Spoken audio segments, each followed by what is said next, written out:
Пахнет огромными просмотрами.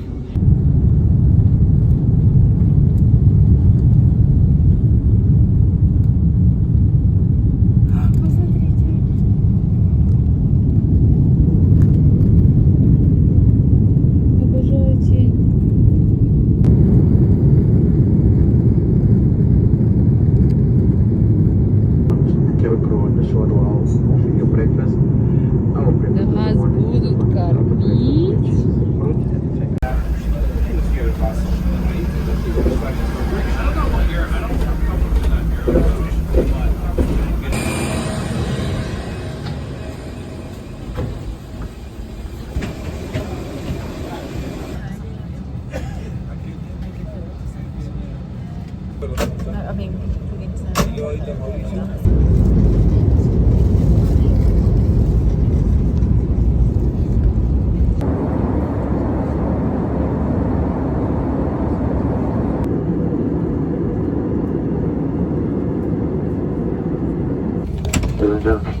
Final time flight to cross office speaking and welcome to Victoria Falls. Temperature outside is 25 degrees Celsius.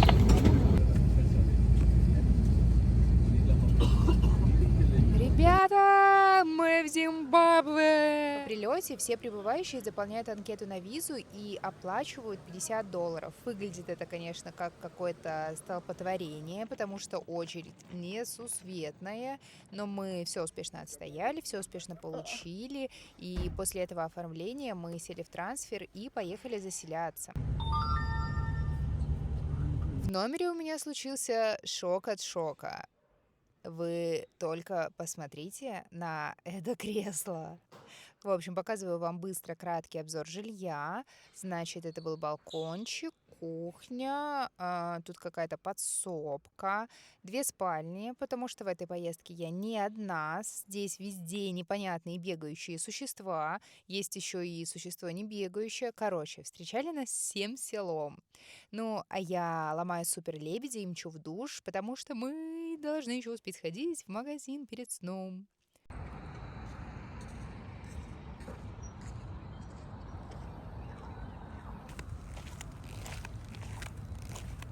Пришли в сетку Пекинпэй. Это как наша, наверное, пятерочка. Я взяла хлеб на завтрак, подхожу к витрине, вот так вот беру булку, она ползет просто вот такой таракан. И я такая, я на диету водную, желательно. Вода, конечно, тоже из-под крана, ну да ладно. Просто, я не знаю, мы заходим в магазин, и летит вот такая вот муха без преувеличения, реально. Я не успела это снять, преувеличение. Но она просто огромадная, серьезно. Жесть. Я говорила, что я не преувеличиваю. Мы вышли, она на выходе лежит. Лежит, не дружит, как говорится. Вы посмотрите этот размер. Это просто, я не знаю. И эта муха, она может летать. Ребята, это какая-то жесть. Эти мухи и тараканы, это просто ничто по сравнению с тем, что случилось сейчас. Сейчас я зайду домой, вам все расскажу. О, Господи, помилуй. Ребята, я перехожу на валерьянку. Сейчас произошло просто что-то невероятное. Реально.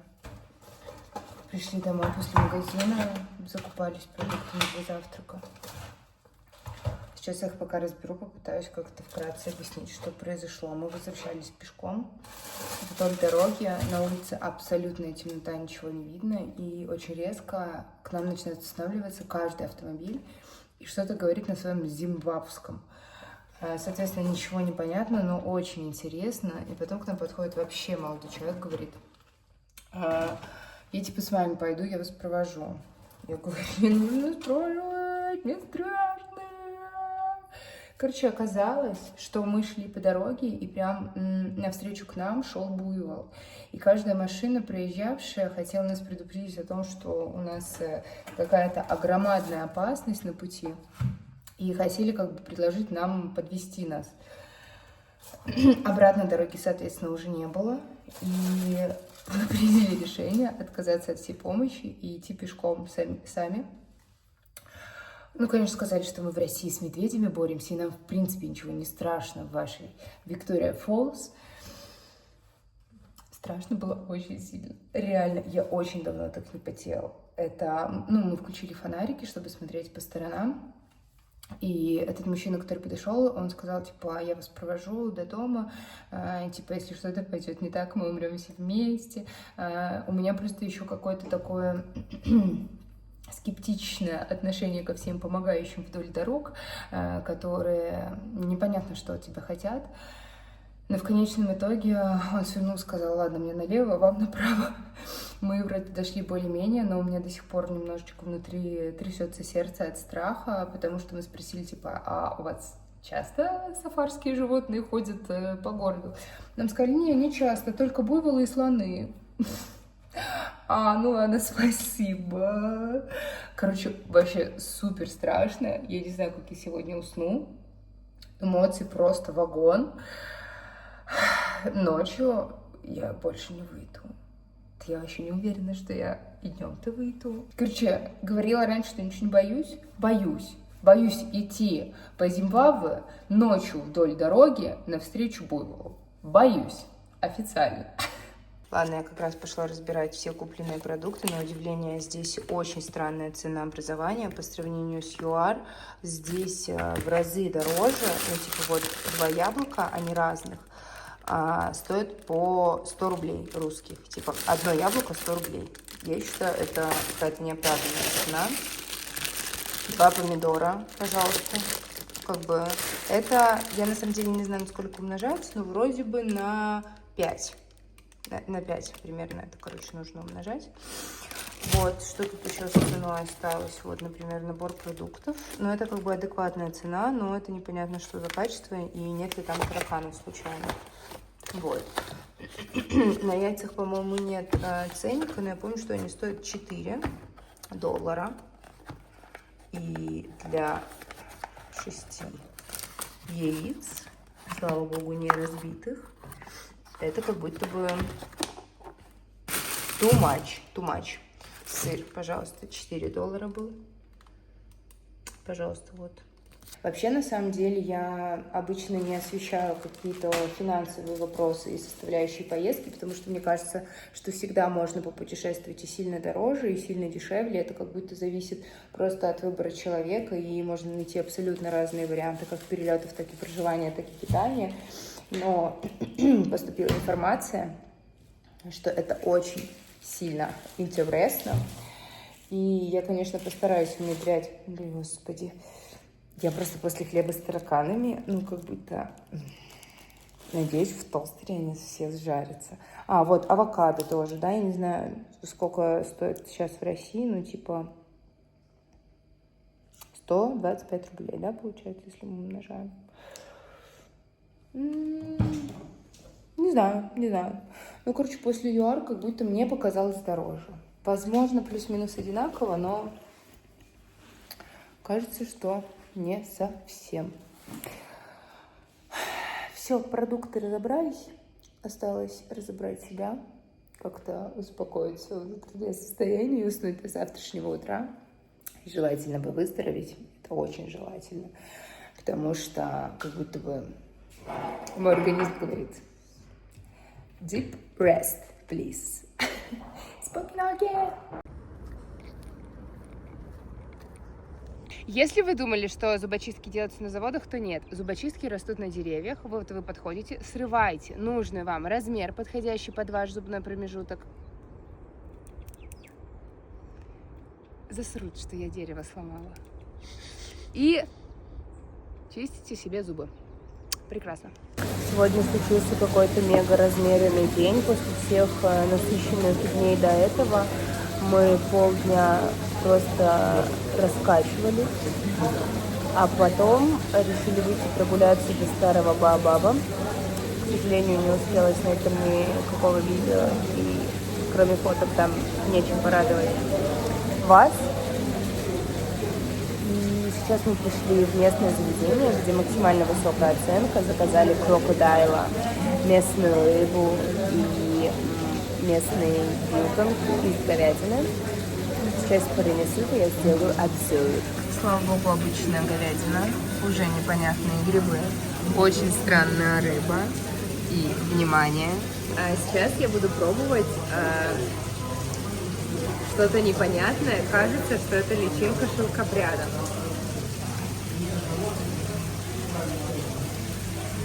А есть прям с кожурой.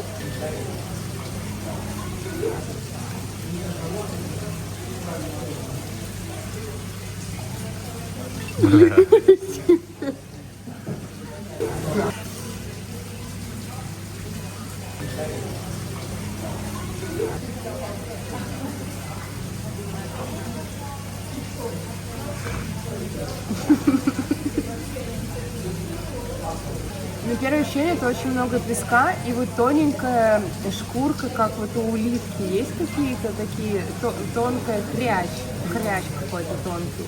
Хрящ бывает? У кого, например? У курицы. Нет. Вот оберточка такая.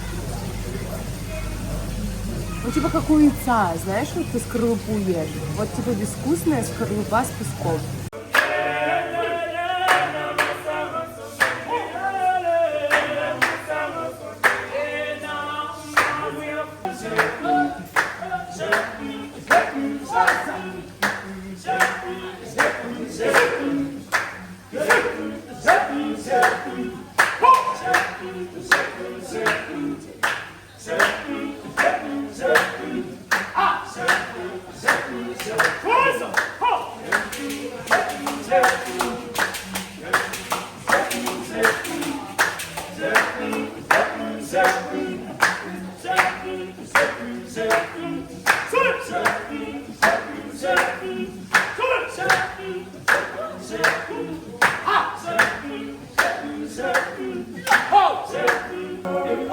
Пока там играет супер прекрасная песня и танцуются супер прекрасные танцы, я сейчас буду пробовать крокодайла.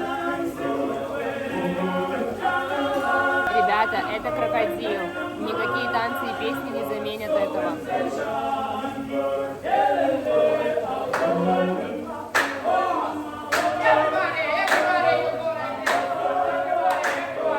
Перфект. Это перфект. Эта история точно прожарена? Мне что-то красные пятна как-то смущают.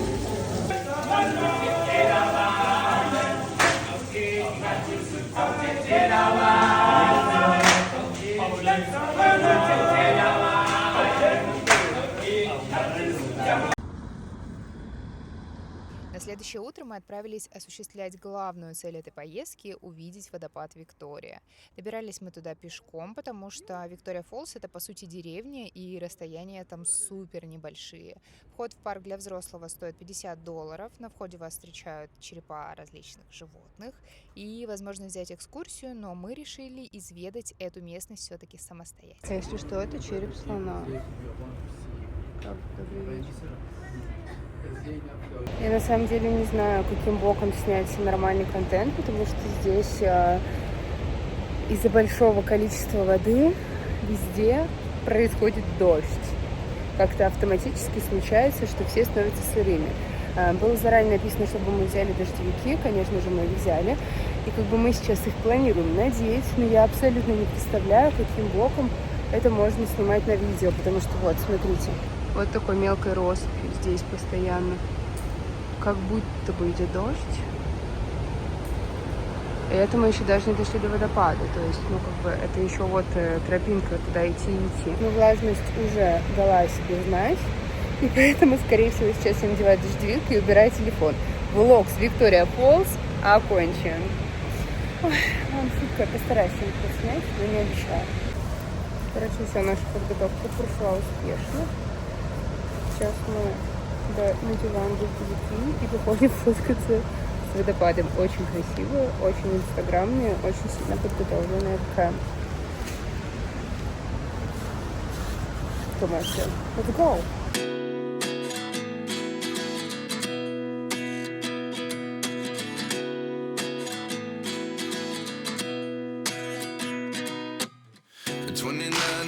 Myself wondering what did happen to the last 10. I ran away with my life, fast forward, never turn back again.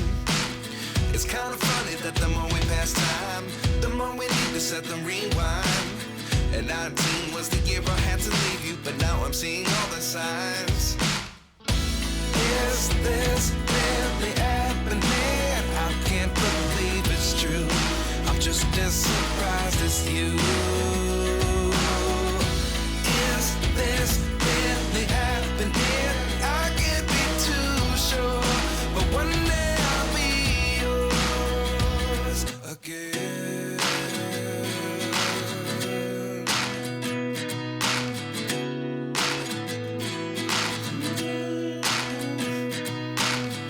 Life lessons come one in a dozen. The other 11 get something from nothing. I sit here looking for an answer. Maybe the biggest question was in the last chapter. You gave me the soul I have today. Without you I never could have moved away. But now I see what you teach. I do believe I always should have stayed. Yeah. Is this really happening? I can't believe it's true. I'm just as surprised as you. Is this really happening? I can't be too sure, but one day I'll be yours again. One day I'll be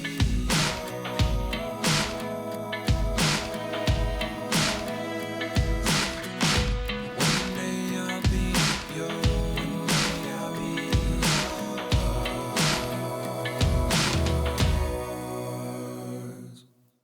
Life lessons come one in a dozen. The other 11 get something from nothing. Life lessons come one in a dozen. The other 11 get something from nothing. Life lessons come one in a dozen. The other 11 get something from nothing. Life changes just open the door. One thing's certain, I'll always be yours. Is this really happening? I can't believe it's true. I'm just as surprised as you. Is this really happening? I can't be too sure, but one day I'll be yours. Yeah. Is this really happening? I can't believe it's true. I'm just as surprised as you. Is this really happening? I can't be too sure, but one day I'll be yours. Уровень принятия просто ситуации, чтобы вы понимали. Ну, типа, уже все насквозь сырое. Дождевики абсолютно никак не помогают, потому что они не могут ударить. Это мост, это граница Зимбабве и Замбии. Здесь можно перейти за 1 минуту, если быстро бежать в другую страну и посмотреть водопад с Another Side. Но мы забыли дома паспорта, поэтому довольствуюсь тем, что есть.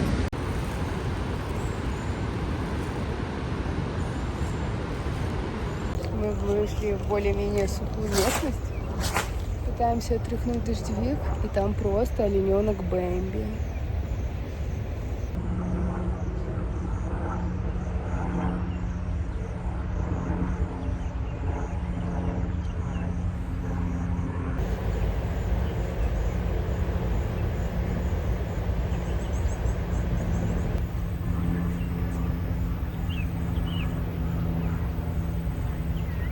Дождевик, конечно, отряхнуть можно. Штаны. Жесть. Если что, то это как бы не облака. Это те самые брызги, которые отлетают от водопада. И несмотря на то, что мы уже отошли очень далеко, они до сих пор вот продолжают лететь просто вверх.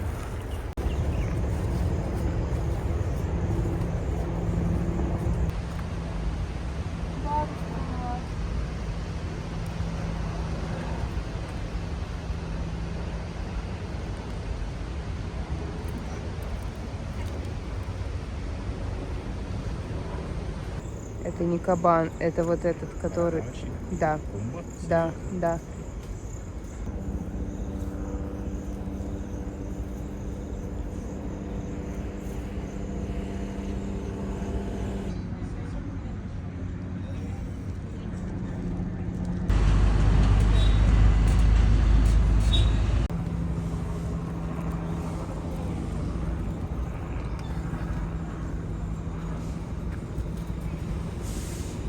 общем, рассказываю. У нас было дикое желание посмотреть лунную радугу.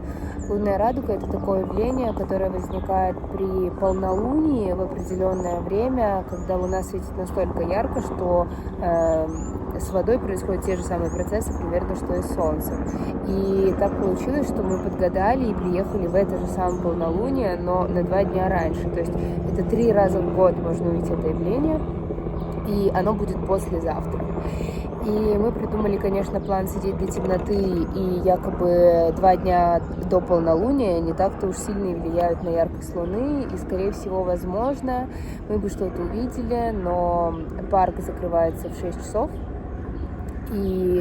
а Луна как бы начинает светить в 6:30. Поэтому мы приняли решение не дожидаться вечера, уйти из парка. Сейчас по плану дойти до пограничной зоны, так как водопад Виктория находится на границе нескольких стран, то рядом Зимбабве, где мы находимся сейчас, буквально в километре Замбия. И там есть мост, который я показывала ранее на видео. И мы хотим дойти до этого моста и посмотреть, что там вообще, как это оборудовано, как это выглядит. Мы забыли паспорта в номере, к сожалению, мы не сможем пересечь границу. Но хотя бы посмотреть пограничную зону, вдруг там будет что-то интересное.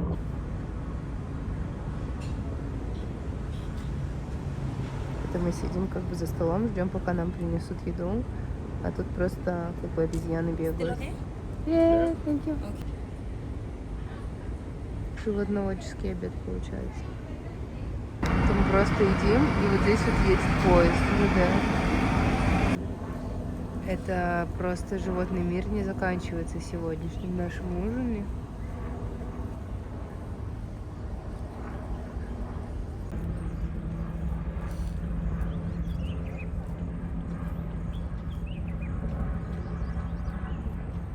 Ребята, нам принесли еду. Конечно же, непонятно, что и что. Это зимбабвийский лещ.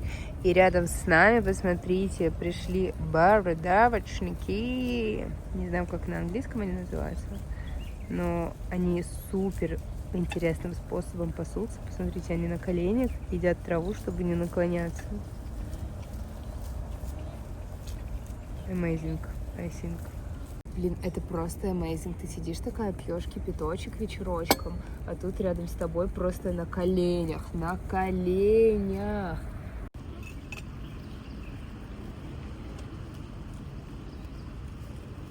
Мы вышли из кафе, и уже сильно-сильно стемнело. Мы настроились очень долго идти до границы с Замбией, но мы прошли 100 метров, и, внимание, мы дошли до пограничного моста. Вот так это происходит здесь. Вот, скорее всего, это программист. Ой, пограничник. Ну, может, и программист бывший. Вот такой у нас закат. Именно с таким цветом на фоне таблички программиста. Хочется сказать, что это был замечательный опыт. Я говорю спасибо миру, создателям Ливингстону за прекрасное, открытое. Вот смотрите, мы даже видим, как спускают флаг. Это в честь окончания моего влога. Сейчас происходит опущение флага.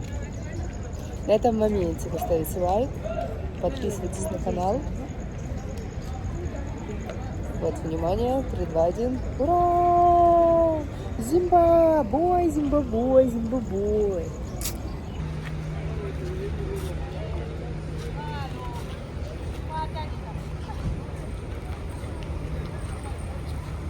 Короче, ребята, мы зашли в продуктовый, здесь такая история, то, что водители как бы не покупают бутылки, а можно прийти со своей и налить. И здесь история с заправочным пистолетом. Мне кажется, что сейчас это будет супер смешно, поэтому мы решили не писать. Потому что моя бутылка туда не сильно влазит.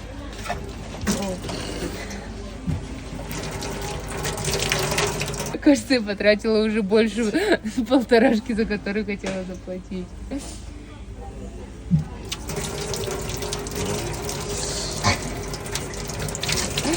Достаточно? Да. Короче, наш последний вечер, мы идем до отеля и сделали вывод о том, что Зимбабве — это самая дорогая на нашей памяти страна, реально. Это дороже всех Эмиратов вместе взятых. Это просто какие-то непонятные цены. Возможно, это только город Виктория-Фоллс, потому что здесь это считается туристическим городом из-за, соответственно, водопада. И здесь цены не такие, как во всей Африке, ну, по крайней мере, в сравнении с ЮАР здесь значительно дороже. Вот, типа, сейчас взяли мармеладки в супермаркете, они стоили 500 рублей на русские деньги. Strange. Ну, ладно. Вот, мы завтра вылетаем в обед в Намибию, и оттуда планируем снимать следующий влог. Так что до встречи! International.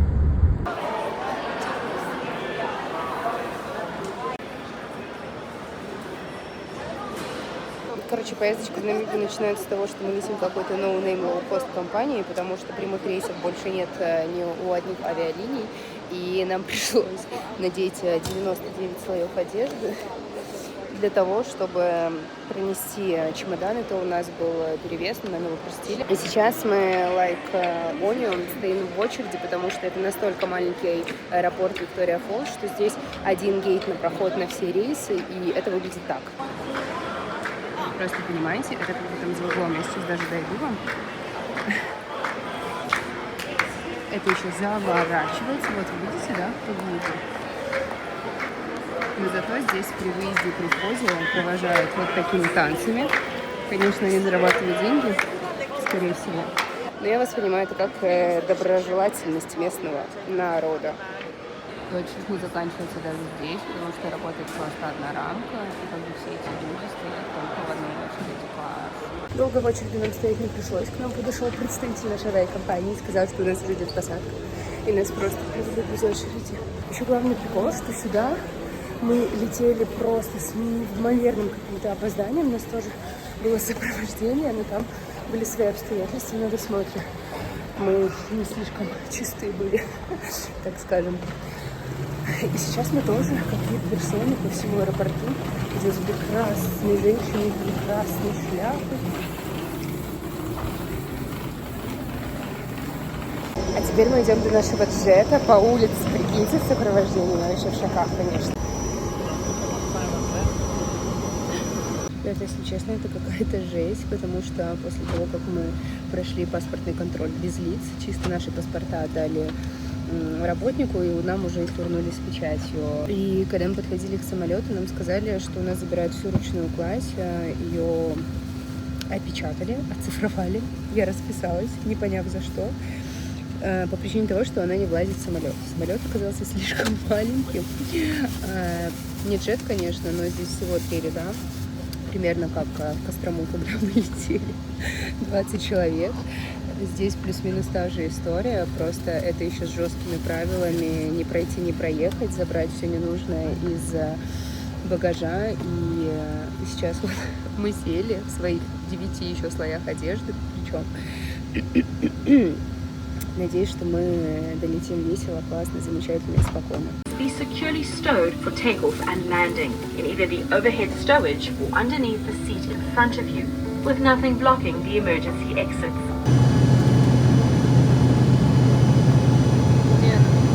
Если на виду, смотрите, в какой коробочке. Сейчас будет обзор из Private, на секундочку, джета. Private, на секундочку, еды. Что мы имеем? Мы имеем одноразовое состояние. О, даже десерт есть. И я выбрала пиво. Слушайте, это, конечно, холодное все, но вот очень даже неплохо. Enjoy meal. Let's go. Не успели мы доесть, как уже сказали, что мы приземляемся. И это будет приземление в моей юбилейной 25-й стране.